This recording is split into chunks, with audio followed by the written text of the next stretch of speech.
Beautiful game, and for the pupils at the Crossley Heath School in Halifax, an historic day too.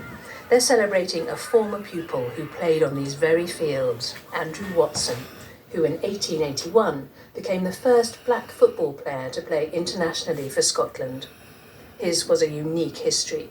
Born in Guyana in 1856, he was the son of a former slave woman and a white Scottish solicitor, and he went on to transform the emerging sport of football. He played rugby here in Heath, then he chose to go to University of Glasgow, and at that time Scotland were constantly beating England at football. They developed a whole new style of football. Watson learnt that, came to England, merged what made Scotland great, and then from that the modern game was born. Today, a plaque commemorating Andrew Watson was unveiled at the school by none other than Viv Anderson, another pioneer, being the first black footballer to play for England.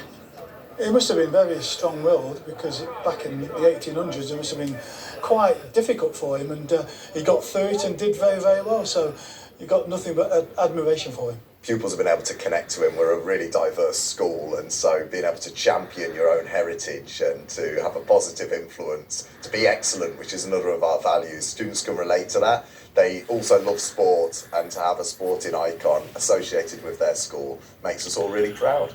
That pride has inspired the school students who've been learning about Andrew Watson, who, as well as being supremely talented, used his education in organising football as a sport.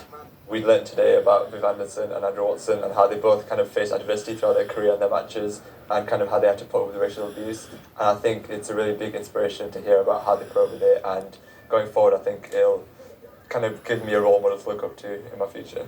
I'm a big advocate for women's football, and it's always been a dream to make a change in football, and Viv and Andrew both did that, and it's such an inspiration to see, and it inspires me every day to keep working on women's football.